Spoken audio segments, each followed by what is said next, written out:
Oi morenyi kwara mogiro kama inya kumpitira mogi TV ka ndiune wangsai chenro maro marra meny piny kama ngisi weche mosebedo katimore pacho ka gi kuonde mamoko bende wantiere ka gi Wilson Ochuka jaka buoch kobita kaka jaloko marwa an kaka pile nyinga Trevor Ombija jandingo panga jonyakachi dendo Ombija taya nyakwar guok ocha pesa magi weche manyien mawando. We want to make it very clear that we want our comrades released. And today, we want Kibet free, we want Muteti free. Kaka yor kwedo ndicho mar rowere matimore pacho ka moko kuom rowere noramo modonje chuny boma ma Nairobi kod moko kuom gwenge mar chwalo ywakgi. Doho golo chik ne tend arita kwe ni owe thuolo ji 7 moseteki kendo chwalgi e doho ma ok oleo. Joma mon kod wong to yuyu gi ng'wech nyaka ka polis ite leng nang'o timbi goi awacho ne joma chuo ni kipo ni dhako no ingi gi ngufu koduong' imbe ka polis kod jodolo manyatike obago romo mar puonjo joma chuo mondo yaw chunygi kaponi sandogi gi mine utegi. Tijwa ni to en onge time ne en olure kaka tich chalo anyalo wuok okinyi ka tich beta duo kata saa 5 otieno kachaka nan siasa dwa tich nyaka saa 1 odhiambo anyalo sakata gi 1,500. Bende ing'eyo ni moko kuom jongware mag ndiga pod oniano gi tijno kata doko ni apiko timonewa. Dwaher winjo pachi 2-3-6-0-0 ng'uro osebede wi tim mar ndhiyo kendo lal kod rowere makwedo sirikal e pacho kae. Odiochieng' ma kawuono rowere joma kedo ne ratich oganda kaachiel kod seneta ma Busia Okiya Omtata nobago ng'anyo e chuny boma ma Nairobi ka mar sundo piny owacho mondo owe thuolo rowerego. Ng'anyo makama ne ochweyo miyo maki moko kuomgi gi obila. Jafwambo marwa Efi Nyakidi oloso siganano. Iro malungo wang'. Obila gi farese maggi. Ng'wech en mar pakago yieyo. Ma e kaka chuny boma ma Nairobi ne chalo. Rowere kaachiel kod jogo makedo ne ratich oganda nochopo mar medo sundo piny owacho owe thuolo rowere mosendhi kendo lal godo. Tim ma osebedo ka dhi nyime pacho ka e jumbe mokalo. Ne en ywaruok kind obila kod jong'anyo. Jong'anyo nonalore gi nyororo ka rueth pur kaka ranyisi mar chung'e achiel kod jowetegi mosendhi kendo lal godo.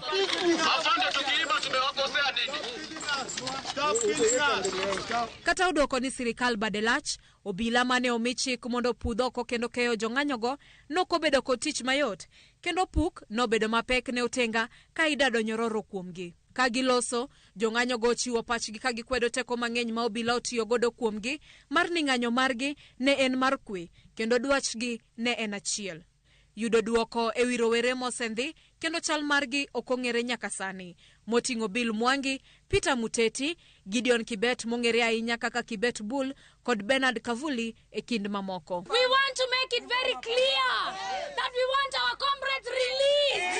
And today, we want Kibet free, we want Muteti free. And we have just witnessed the worst brutality by our Kenyan police. We have been vindicated all this time. I've been saying that police brutality, police killings, police abductions will never end in this country until we address the root cause of our problems. Gimedo ni bad migepe mopogore pachoka okosebedo katiyo makare kendo nyaka keto kenge mag neno ni chenro duto mag piny Kenya odhi nyime kaka owinjore. Institutions of this country are not working. After judiciary high work, the other day watu walikuwa na crime Martha Koome resign because judiciary imekuwa rotten. E kindego jong'anyo manoyudo hinyruok noyudo thieth mapiyo mar konyo reso ngimagi kama bang'e noring kodgi e ute thieth mopogore. Tuko na wazazi wetu. Kata obedo ni jong'anyo go nomako chung' mar bedo e apaya mar Aga Khan Walk nyaka migi duoko ewi chal mar jowetegi moselal godo, giko obila nomakogi kaachiel kod seneta ma Busia Okiya Omtata kendo chwalogi e tesend obila ma Central. Motelo ne ma e yote mare ne ute fwambo, ogai mar jomin bura Renson Ingonga nochiwo chik ne ogai mar obila Douglas Kanja kaachiel kod duol marango tije obila pachoka IPOA mondo tim nonro mapiyo e wi ndhicho makama mar rowere kendo chiw duoko kuom thuolo mar ndalo 3. Nyaka sani, penjo maduong' en ni roweregi ni kanye. To en ng'a mandhiyo kendo lal gi rowere? tok ywaruok kod obila kuom thuolo malach. Giko rowerego kaachiel gi jogo makedo ni ratich oganda omaki motere tesend obila. Kata kamano, pod gimako chung' ni gibiro chiwo duondgi nyaka kanyo ma giyud duoko ni rowere mosendhi kendo lal godo ni kanye. Efi Nyakidi, Ramogi TV, Nairobi. Ng'anyo mano bagi Nairobi kod rowere mag Gen Z mar kwedo ndicho mag oganda e pacho ka endi nodhi nyime counties mamoko bende pacho ka kendo obila ne orakore kod jong'anyo. Kaka ripota marwa Millicent Adhiambo lero, ng'anyo makamano ne ok oneno e bombe mag alwora mag Nyanza kod Rift Valley. Ng'anyo no mar kwedo ndicho mag oganda mosebedo kadhi nyime pacho ka mane ogolo oko rowere mag Gen Z ahinya to e boma ma Nairobi ne ok owe chien bombe mamoko kaka Eldoret, Embu, Mombasa e kind mamoko. Kae boma ma Eldoret, ng'anyo ne oduogo rumo apoya nono bang' ka obila donjo kendo rakore gi jong'anyo ka gimayo gi andika magi makwedo weche ndicho kaachiel kuomgi moyangi kaka Ruben Kigame ne ondhi. E boma ma Embu, obila bende ne orocho ng'anyo mar kwedo ndicho mag oganda pacho ka kuma ne gidiro iro malungo wang' mokeyo jong'anyo. Ka alura makadho wadh nam chumbi, jong'anyo mane owuok oko mariwore gi jowetegi e kwedo weche ndicho mag oganda ahoya e pacho ka ne ondhi kod obila. Twataka wale vijana waachiliwe haraka iwezekanavyo, na hata ikiwezekana international community pia ingilieni jamani, hizi vita si vidogo. Polisi wamekana, IG Mr. Kanja alikana pia. President amesema ataacha. Hii maneno ya ata hatutaki, tunataka ya ame. We are going to do citizen arrest on any abductor. We shall abduct the abductors na tuwapeleke katika police station. Komachielo, bombe malura mar Nyanza kod Rift Valley, kaka Kisumu, Siaya, Migori, Homa Bay, Kisii kod Narok, ng'anyo ne okodhi nyime. Moko kuom rowere mag Gen Z mawuok Kisumu ojiwo rowere mondo wetiyo gi mbui marach e loso piche mag jotelo e yo ma ok owinjore e kindeno bende gikwedo teko mathoth ma obila tiyo godo kuom jong'anyo. An ok support abduction. Abduction kaponi ng'amutimo abduction no onego manye to mondo make. Lakini wabe wan Gen Z nyaka wati gi social media maber. Kaka last kijana manyo mak Nairobi Ngong. Picha manyo keto mar President Ruto kanie sanduku ok ber. Polisi ne odog chien ong'eni ya joge doro right gi. Oweti gi police marach. Polisi nyaka ng'eni magi people. Odog chien to ka tek wabro wuok koro jite. Piny rach, dhano denye seriously. Jokende ratich oganda ma Kisumu bende oseo sirikal e wi tim matiyo kod teko mathoth kuom jokenya mang'anyo ka gidwaro mondo od bura mamalo oluong twak makende mar loso e wi midhiero no. Conflict resolution wacho ni the absence of war does not mean there is peace. Wacha achiel emane rowere gi wuok oko ka wacho ni joko momaki mantie mapor ngima mondo gol to ka ok nyal gol to tergi e court. Koro ken wach mawendo mami makone jogi nikech ji osewache, joma osewache gi to dak osemaki. Issue mar abduction koro osebedo national disaster. Parliament obed recalled, watiek tarik 1 kiny to parliament obed recalled mondo wach mar abduction ni owache bunge motegno mondo jok moyudi ni timo gigi omaki. E boma ma Narok, kata obedo ni ok gisir weche ndicho mag oganda, kwe makende mane oneno kono e kinde mane rowere mag Gen Z to ne obago ng'anyo mar kwedo wachno e boma ma Nairobi. Mimi nataka kama maandamano iendelee zaidi. Hata huku ni venye tu hawajatokea, mimi ningekuwa mmoja wao. Inafaa iendelee hadi serikali iache kufinya watu, iache kuabduct watu, mambo yote irudi vizuri. Magitimore ka familia ma ok tin ne abiriyo yuago wedegi mapoko yudi nyaka nyocha ndege kod ji ma ichichgo ni gin obila. Millicent Adhiambo, Ramogi TV. Weche matuch sani ni doho ogolo chik ne obila mondo we thuolo jo Kenya 7 mayangore ni ne oteki gi ji ma ichich ni gin obila. Doho dwaro ni achije go chwal e doho kiny ma ok oleo.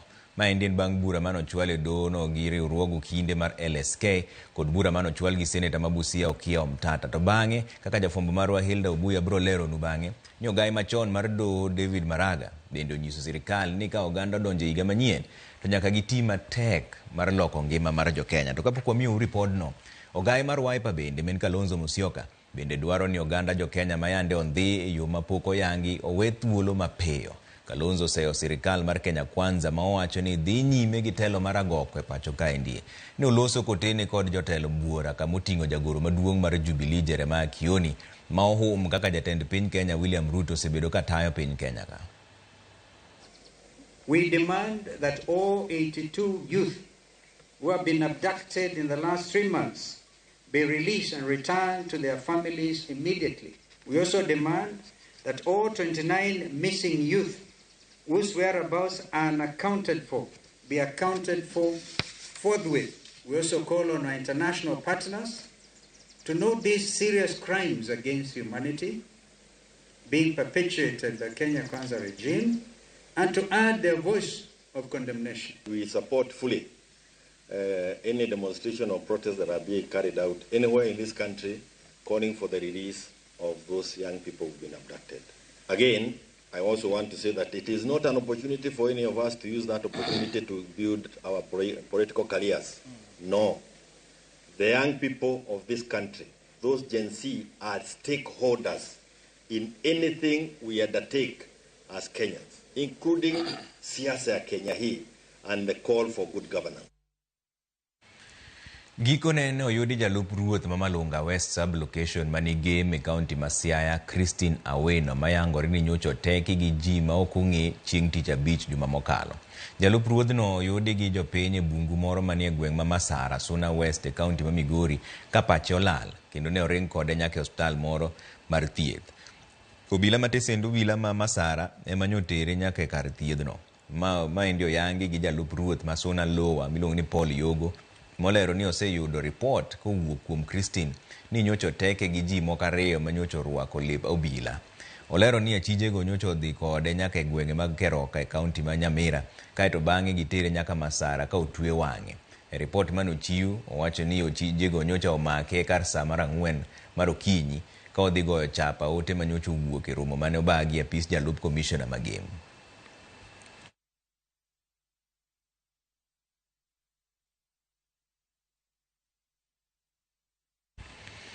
Kwa kanyo ni dichuo moro e kaunti ma Bungoma dwaro ratiro ne nyare ma jahigni 14 ma ichich ni nowito ngimane bang' min gi rodhe marach. Nyako no ma nyinge Vasti Kanyingi en japuonjre e sikund nyiri mar Ang'ala yangore ni nyo duogo dala ka omer. Wach mano miyo min gi rodhe ma ochwe otho ka iringo kode hospital. Judith Omondi miyo ler mar wachni.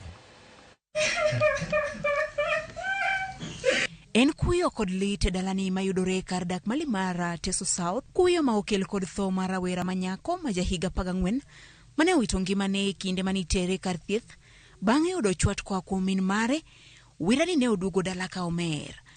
Wuon nyako ni Emmanuel Barasa mayango ni ne owere kod min nyithinde higni bura ma okalo koni nonro winjo tim kendo tim ratiro ni nyare. Mtoto wangu ameuawa kinyama. Nimeenda kulingana vile nimeona mtoto wangu. Hiyo sio kifo ya kawaida. Mtoto yangu ako na fracture kwa kichwa hapa mbele, kwa uso. Mikono amepigwa, ako na bruises, miguu amepigwa, matako amevurutiwa chini, kwa kichwa hapa ilikuwa imepasuka. Ni kama mtoto alisukumwa kwa ukuta. Barasa koni nyaka ne owere kod jaode higni mohewa par ma okalo, okose yiene bedo machiegni kod nyathine. Wasiongei na mama yake. Nilimpatia uhuru wa kufanya mambo yake na akaniambia nimpe uhuru alee mtoto wake nisiindafie na yeye. Baba mama alienda akapata nyumba ingine. Nikijaribu kutafuta mtoto nimuongeleshe, nilikuwa nakuwa denied that right of speaking to the kid. Anyola bende dwaro ni mondo timbero mapiyo mondo yang po ni rotho emane onego nyathino. Mtoto ni kama alipigwa kitu ka kifabutu kwenye kichwa kwa sababu kuna shimo ambayo inaonyesha ni kama alikuwa na internal bleeding. Alafu tukaangalia mwili uko na scars all over. Tukajiuliza nini inaweza kuwa ilifanyika. Ni wakati tumekimbia paka police station. Serikali isaidie wazazi wa mtoto, ukweli ujulikane ni nani aliyechukua maisha ya mtoto.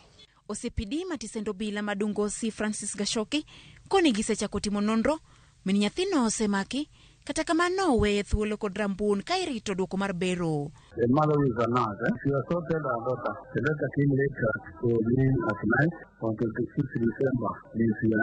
She akapigwa msichana. Akaona msichana anaumia. The process akapeleka kwa hospitali. Kupeleka yeye kwa pronounce. Jirani. Sasa mochari tukapata information from the chairman wa committee policy. Tukapeleka tukaanza kukamata yeye. Kwa committee tukaverify tukaona yes mother now the case is in the DCI. Should be taken to court tomorrow. Miono ne okoyie loso kod jofwambo. Judith Mondi, Ramogi TV. Wach ma inyo chuny no wadhi yweyo moro machuok do bang' daka matin taneno kuse oromo ote maruka endi makamu kani Kisumu kanyo ni Trevor wach mar abduction okwadua ng'amo koso onego bed arrested. Erokamano ahinya makamu kani Kisumu. Trevor mbija waneni maler ka wane gweng' mar Kochia ma Mildred okumu. Erokamano Mildred adwaro ni odiochieng' maber gi siku kuma koro wantiere ni higa mar 2025 bendo bed ni higa maber. Lawi Adori Anrinya aneno Ramogi TV yo makare ta wuoro lal mar jo Kenya. Erokamano ntiere jomoko madwaro mana political mileage. Ndicho mar jo Kenya to en gima rach ahinya. Walemuru matek ne Kenya ma Elda Mugambwa. Erokamano Elda yawa Kenya ochomo kanye sirikal onego winj jo Kenya kenda wuoro ni Gen Z koro mana mbas baba na sani maendi an kawuok Nakuru. Erokamano an Victor Chieng kaya nyandiwa Suba wacho ni waneno Kenya wane Kenya mane anaol gi Kenya montiere sani ni. Erokamano Victor. Ramogi TV ma Pastor Mundi otiche mar gemo nyinyore musna jaoda maero Sara Tieno mano Nyaseme gi Apostol Morris wuod wuor gi Olo Yanda. Erokamano ahinya wadhi yo moro machuok odog weche manyien bang' daka matin kidhi mabor ahinya.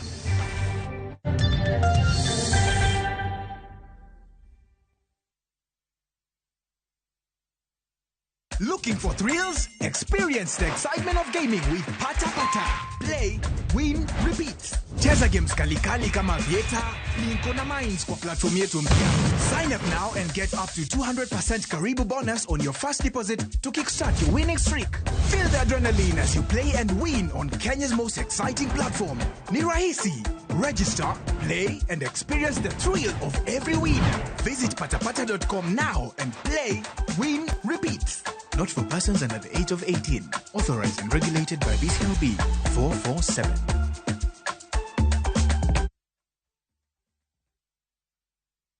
Royal Mabati Factory Limited. Ma en duka mari ne gedo duto magoyo witado. Sani wan kod yor chudo ma itimo mos. Chul deposit mar atamalo 40 mondo wakoni mwandu ma inyiewo kodwa odiechieng'no nyaka kama intie. Ofani nitie mani kindeni mar nyasi mar sikuku. Parni wakoni mwandu ma inyiewo kodwa nyaka kama intiere nono maonge chudo mora mora. Ne mathoth yuana tole namba 0722638383. Go oda mar nyiepo kodwa kawuono kokale mbui marwa mar www.royalmabati.com. Weche kod chike manitie nyaka luw.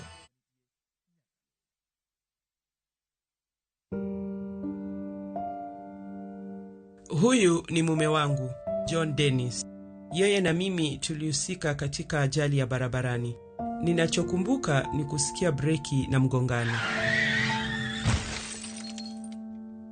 Mume wangu alikuwa kwenye sakafu ya matatu huku mkono mmoja ukining'inia kwenye kiti kimoja na alikuwa amepoteza fahamu. Hivyo nilijaribu kumuita na kumgonga mpaka akazinduka. Basi alipoamka aliniambia sisikii miguu yangu. Daktari Okanga aliingia na kutukusanya chumbani na akatuambia Dennis hataweza kutembea tena. Ilinivunja moyo kwa sababu amekuwa mume wangu kwa miaka kama 12. Kisaikolojia siko sawa. Nafanyiwa ushauri. Kuwa mlezi mkuu si rahisi. Punguza mwendo. Mwendo kasi unaua.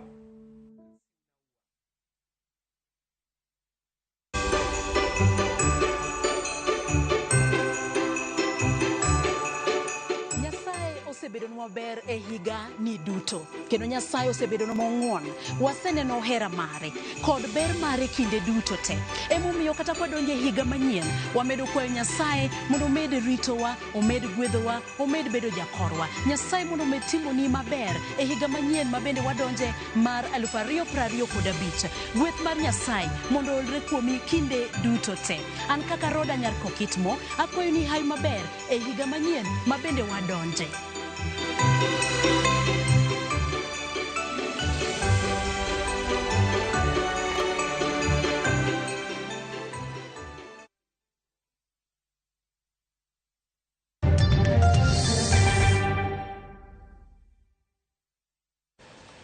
Erokamano kuom keto Ramogi TV kaendi. Nitiere sigana moro machiko ka ni doho ogolo chik ne obila mondo owe thuolo jo-Kenya 7 mayangore ni ne oteki gi ji ma ichich ni gin obila.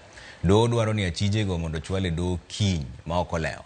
Maendi bang' bura manochwale doho gi riwruogo kinde miluongo ni LSK kod bura manochwal gi seneta ma Busia Okiya Omtata.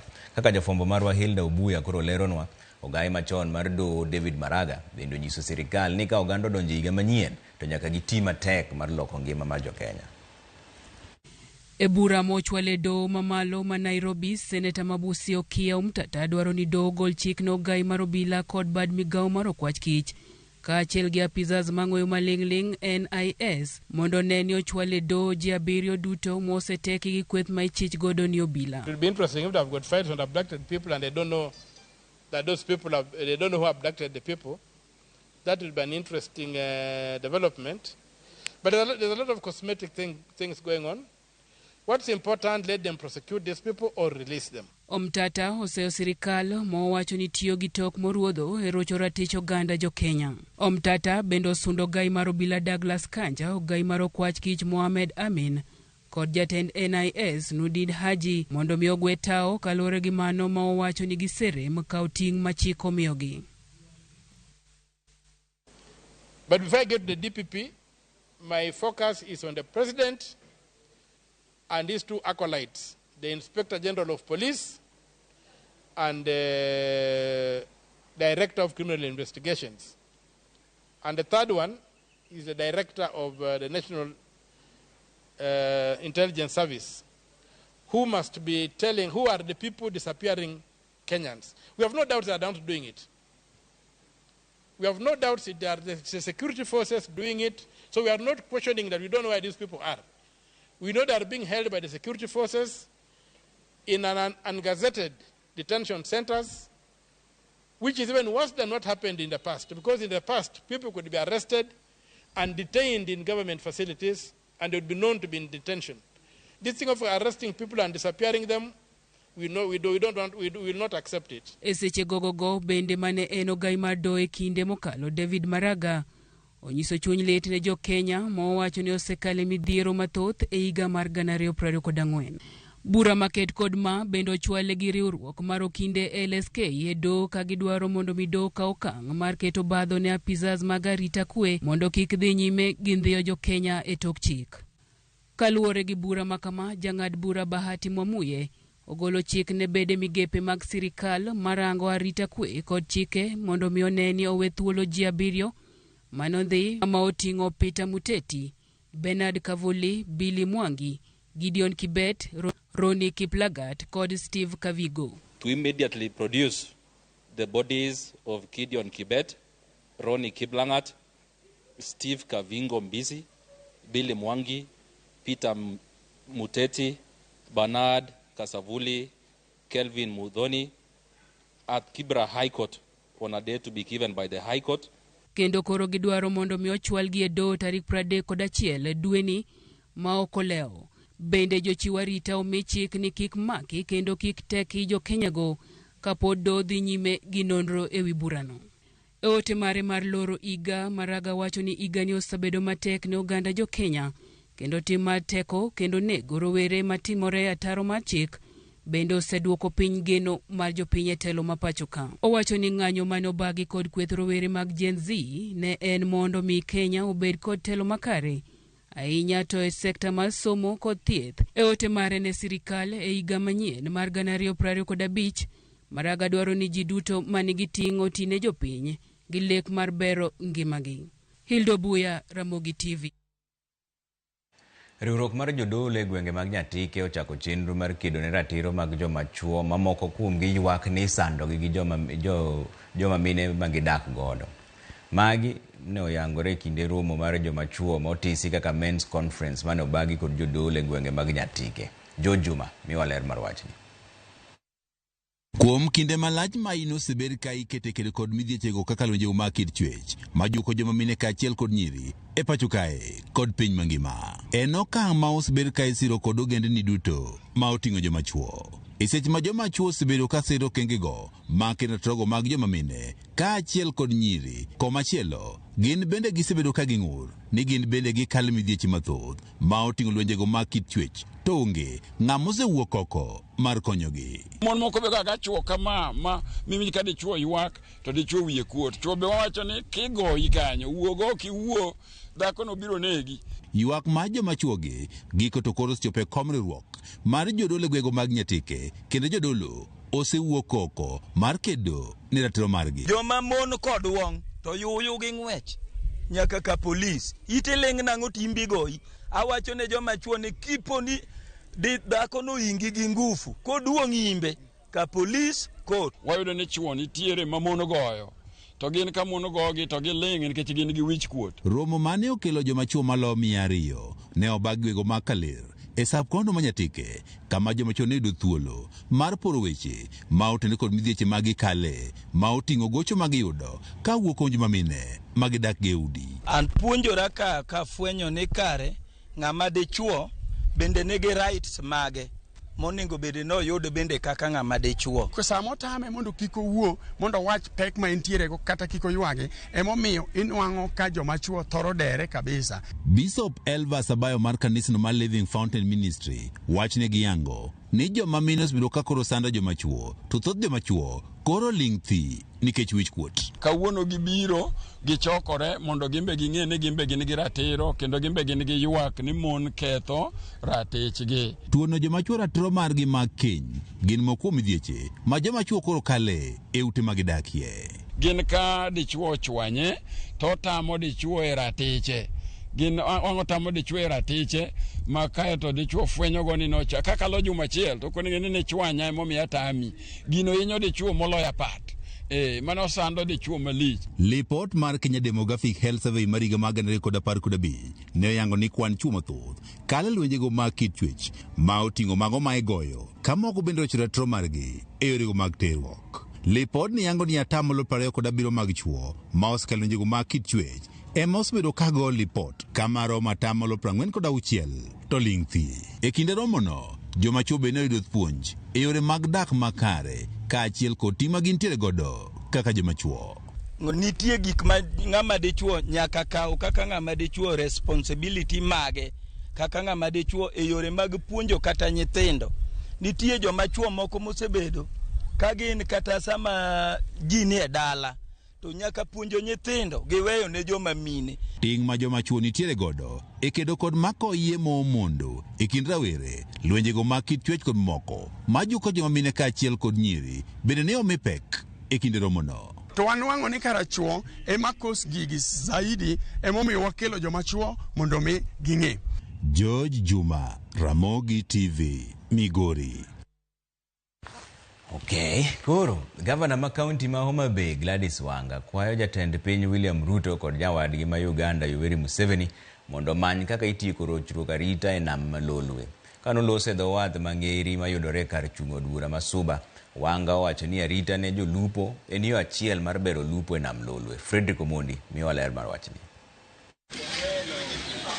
Gavana ma Homa Bay Gladys Wanga koro kwa jatend piny William Ruto kod jatend piny Uganda Yoweri Museveni mondo olosi kaka ginyalo tieko weche mag arita ma onjawre e nam lolwe seche ma jotelo go dhi romo e kinde nyasi mar Piny Luo Festival ma idhi bagi e kaunti ma Siaya. The issues that prevail of security on this lake, we cannot fail to speak about them. The issue of security on the lake, we continue soon. We know that President Museveni will be here in Siaya together with the President of Kenya, together with Baba, who is going to be the President of Africa. We want this issue We want this issue of security on the lake to be a major agenda when the presidents are here, so that we know that our fishermen, when they go to fish, they are not attacked, they are not taken away from their fish is not taken away by our neighbors. We want to be good neighbors to each other. Wanga oloso e sikund primar Mangeri mayudore e kachung'ud bura ma Suba South, kuma ochiwo osera 12 mag pidho rech maong'ere kaka cages ma omuonyo omenda maromo $30,000,000. Cages go igeno ni dhi ting'o rech maromo 30,000, ka iwacho ni mae e yo manyalo medo yuto ne jolupo kod jopith mag rech seche ma kwan mar rech dok piny e nam Lolwe. Each cage will carry about 35,000 fingerlings, each cage at a cost of about 2.5 million, a total investment of about 30 million shillings for this bay, Ngeri Bay, to have these fish cages on the lake, so that our fishermen are transformed from just fishermen to fish farmers. Given the challenges of climate change and what is happening within the lake at the moment, the reduction of the number of fish in the lake, fishermen are frustrated, they go, they come back. So I think this is a very, very important day for us as a county government, together with our fishing community here in Ngeri, for the support that we are going to be providing. Governor no bende owacho ni sirikand county ma Homa Bay dhi medo riwore gi riwruoge mamoko mondo gimed chwalo chenro makare ne jolupo e nam Lolwe. We are looking forward to partnering with our private sector partners like Victory Farm, so that this can be done in a way that continues to conserve the ecosystem on the lake. Jakom mar dhowath Mangeri William Munditi bende odwoko erokamano ne Governor Gladys Wanga kuom tero negi cages, kowacho ni cages go biro konyogi e pidho rech kendo medo yuto margi. Gavana anatupenda kama wavuvi. Kwa kweli tumeona leo ametupea hii cages 12 ambayo cage moja itabeba samaki kiasi cha 5,000. 35,000 fish. So it will be good for us fishermen, because we'll have our fish ready for market, we'll have money with us. Frederick Omondi, Ramogi TV. Ngware mar ndiga ne umbe lach higni buora mokalo, kendo ne en yor chopo wuoth mapiyo kane apiko pok odonjo matut e gwenge ma pacho ka. Bang' donjo mar apiko, ndigni ne ochako bedo manok, ka dongruok mar nderni bende koro miyo kwan nyamburko medore e gwenge kendo othiro oko ohand ngware mar ndiga. To mak mana ni nitiere ji ma pod omako motegno tij ngware mar ndiga, kendo mane yorgi mar yuto. Ere kaka gitiyo tijni e lwasi mopong' gi piem kowuok kuom masinde matiyo gi mauta. Mae gima jafwambo marwa Millicent Adhiambo leronwa kawuono.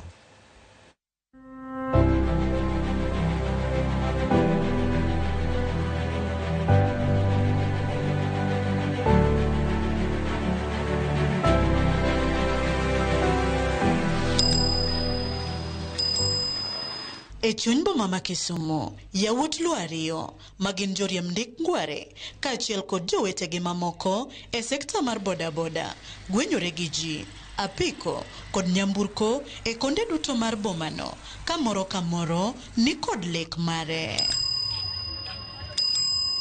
Kowuok e kuonde dak mopogore kaka Manyata kod Bandani nyaka e chuny boma modich, Sami Otieno Ang'wen kod Victor Odhiambo kaachiel kod jowetegi mamoko ngimagi e tijni mar riembo ndik ngware nyiso mijing'o kod siniani e yor manyo momakore gi geno.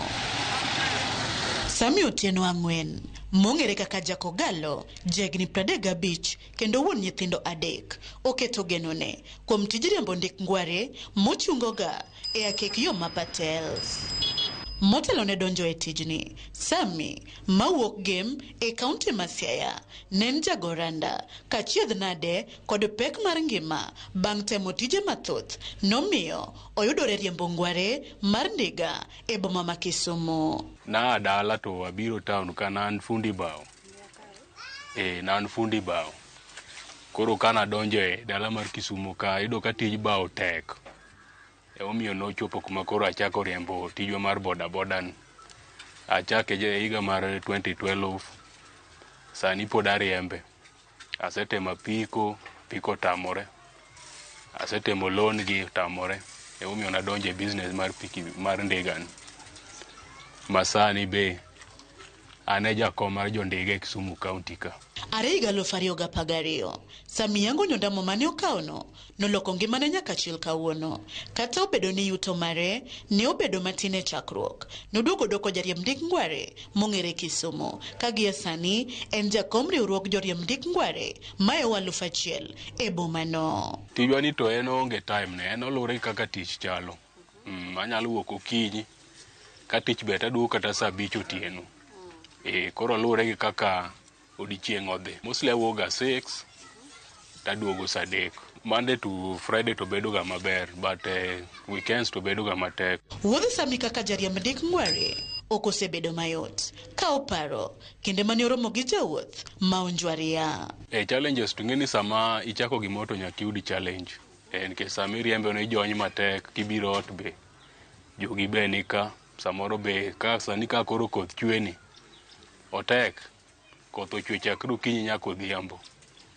Ting'eni ma nyaka piny obed motwe kitimo ang'o eka diti. Moro nating'o customer moro taluora kode e town man wawinjo ni koro miya siling 1000. Noting'o boxi moro moting'o battery. Koro kachopo kode kacha to kan koro arite ni mondo miya pesa, kara ng'ani en osoye. Kang'iyo battery mana ting'o ni karo wena mana kidi ei boxi kanyo. Kopogore gi Sami, sigand Victor Odhiambo, ma jahigni 46 modak Bandani, to ne ochakore kanotiyo e sekta mar jua kali kane pok odonjo e tijni e higa 2006. Victor chungo ndike e Akekio ma Kisumu dala, achiel kuom kuondego modichga e chuny boma ma Kisumu. Nono ang'atiyo jua kali ok ne chula maber. Nanyalo tiyo to pesa nindo koro kumia. Kora nono kacha ni waste time. Koro na jika kamua bachako kondiga ma kondesa mar ng'ato. To akanaga pesa moro ma yasis mona nyiew mara bedgu mara. Odiochieng' Victor ma wuon nyithindo 2 chakore saa 12 okinyi gi ikruok ne riembo ma odiochieng' duto are saa 2 okinyi nyaka saa 12 odhiambo. Odiochienge to ok inyal wacho nikech kaka piny oru kene oru nade. Seche moko ru maber, seche moko ru marach. Ka odiochieng' ber, kachaka nan siesa dwa tich nyaka ang' saa 1 odhiambo. Anyalo loso kata gima 1500. Mano ka tich ber. Seche moko anyalo kata mana kalo kanyo. To ka tich rach sana tanyalo loso gima 600, 700, 800 kae. Ok na iwacho pesa atis kata pesa en kod pesa. Makichoko go ot bende ji moro amora. Victor kwano pek ma en owuon okaloe mar nyono nyange pile ka pile. Kata kamano, owacho ni makete ng'ama ngimane ber kokwede weche afuong'o maliekore ewi bedo jago ngware aming'a. Wach mane osir kod nyawadgi Sami. En adier ndiga kecho waba bedo mapit. En exercise mimonde gokinyi. Kidwa goya nyaka ang' jioni. Weche mang'eny bende ok nyal maki. Ok nyal bedo matuo. Inyalo bedo tuo mana ma homa kende, lakini tuo ma koro dende onyose chande ok nyal bedo matuo. Alafu gik moko makech ka bende ok ber kitiyo kode. Odwaro mana ni kata gimo kaka chak ema inyalo tiyo go imadho. King'iyo jondega gin very strong. Awinjo ka jomoko wacho ni jondega ok nyuol. Ne jondega na kia ni koriembo ndega mang'eny ni koro ok onyuol. An king'iyo donga an gi nyithindo. Koro one fate. Gokinyi nyaka imadha chai kabur kopong'. Saa biro be nyaka inyona kuon mafain. Gotieno be nyaka igaga kuon mafain. Kech tijwa ni to ken tuk nyithindo. Sama yudo ng'ama opong', samoro be yudo ng'ama randere. Ne Sami kod Victor e tijgi ne gigeno kuom jowuoth ma giting'o ahinya. Ka e boma ma Kisumu nitiere jowuoth ma pod ohero tiyo gi ndigni kar yore mamoko mag wuoth kaka apiko. Shughuli na mag town adege ndiga, an gi osiepena moko ma bende konya biashara kage kacha, gin gibe gitiyo gi ndiga. Kopen gima idhi gi ngufu ni nyone pole pole. Ma speed mare enomo control speed mar ndiga. Ma kukos accident gu ndiga tek moinga piko. Ndiga beta hero moloyo pikipiki nikech aneno ka better and safer than in terms of health. Aneno kokonya nikech ndiga ka wadhi mos onge gi koyo mang'eny. Koro ing'eni kata sani dong' neno ka rwako sweta nikech koyo. To pikipiki ka ng'arwako to kata maendi go ohingo kabisa. Koyo donjo na mang'eny. Nyono nyange Ok en mana yor wuoth kende ne Sami kod Victor, to en kit ngima magidago mamiyo gi yuto pile ka pile e kind achiedh nade magikaloe. Ranyisi mawuok en mar tich matek, kinda kod hero tiji kowuok Kisumu nyaka e konde duto mag bombe ma pacho ka. Onge ng'ama onge future e ngima waka. Man plan man gan agombo na bed gi Uber. Mane plan man go. An go siepe mang'eny kogo na rambe maber. Uber biro ka. Tachulo mos. Mane plan man go so far.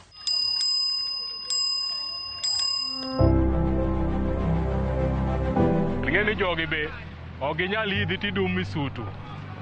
Koro is the time abin be kaka jandega kiseng'eni kae kumi yute. Nyaki bed ng'ama ler, nyaki wuogi customer maber. Speed mar ndiga ber moinga piko. Jodiga bende nigi respect.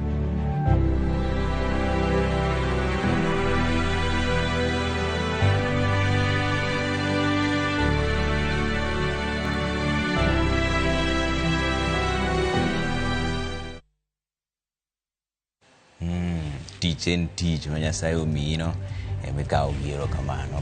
Koro wadhi ane yweyo moro machuok pod gi weche manyien bang' dakika matin, lakini aneno kuseoro ote magu ka. Ramogi TV maben aywer ja game gongo amor gi Ramogi TV erokamano ahinya. Trevor ma Jaden maka Mary aneni maler in kod gopa moro. You had revealed for me the reason behind your English speaking nature. Jaden. Abro manyi top 10 mundo uo. Trevor Ramogi TV nenre maler e gwengewa mag Nyakwar. Mago kad Kanyakwar. Iluonga ni Abeni Orao wuod Kanyakwar.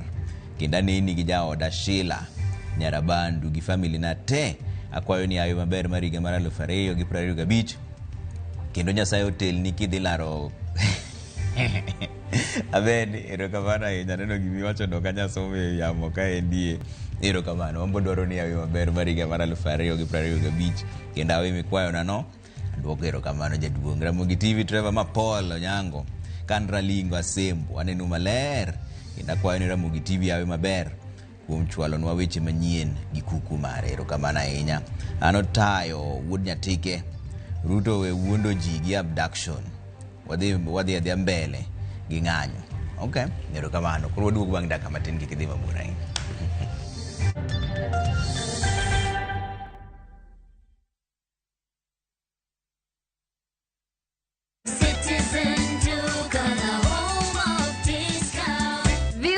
Season, Citizen Duka and Farmer's Choice have got you covered. Enjoy the 1 kg value pack of pork sausages at only 702 shillings, or grab the 500 grams classic pork sausages at just 360 shillings. Need something extra? How about the 200 grams beef brawn for only 142 shillings and the crispy 200 grams tricky bacon at 393 shillings. To order, simply dial *487*5#, choose your preferred product, pay and pick it up from your nearest Quickmart. It's that easy. Citizen Duka, the home of discount.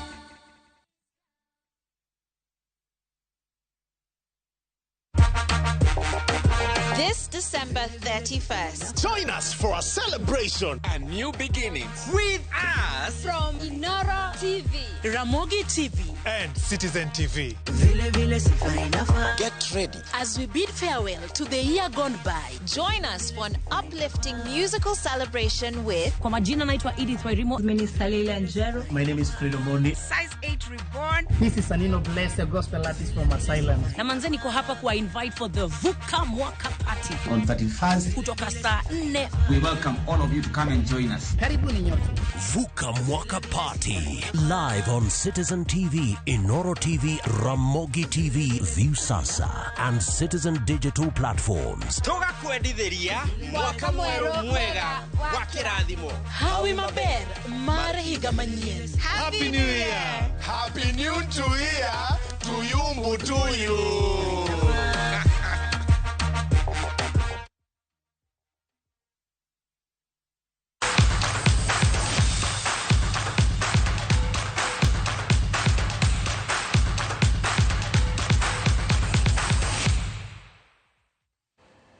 Baso donjane weche mag tuke ni ogaye mar Azimio Raila Amolo Odinga otimo limbe alap Masiaya Stadium mayepo mare dhi bedo tarik 2 dwe manyien. Raila manowuotho gi gavana Masiaya James Orengo puoyo kang' mosego e sirkand kaunti Masiaya kowacho ni rumo mar pauno dhi kelo dongruok ne jo Siaya. Alapno ibiro yaw gi tugo e kind Gor Mahia gi Kitara FC mar Uganda tarik 2 dwe manyien. Motelo ne mano, gavana Orengo nyocho singo ni yepo mar alapno idhi yuorie gi jatend piny William Ruto kod nyawadgi ma Uganda Yoweri Museveni.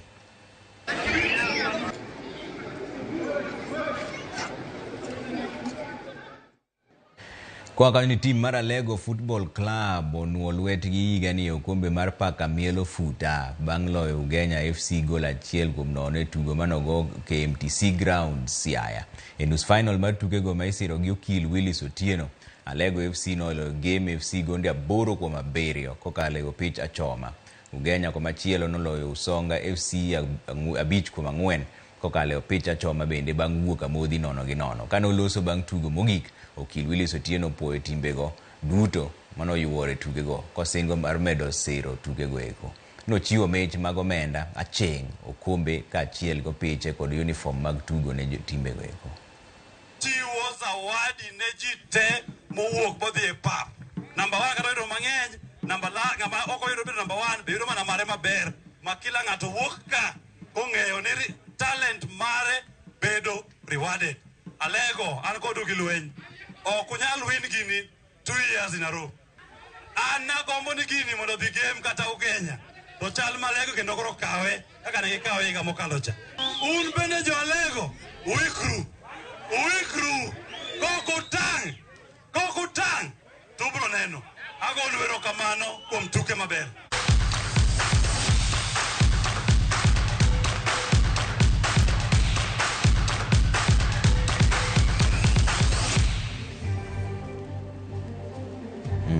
Wakuom paka mielo disco wadhi paka mielo futa. Awuoro Willis. Koro kamane kama weche nwa maro masani wabro duo kendo saa 3 ka Nyasaye oyie. Wantiere kagi Wilson Ochuka jaka buoch kobita kaka jaloko marwa. An kaka pile nyinga Trevor Ombija. Janding'o panga nyakachi deno Ombija taya nyakwar guok ocha pesa. Wanere saa 3.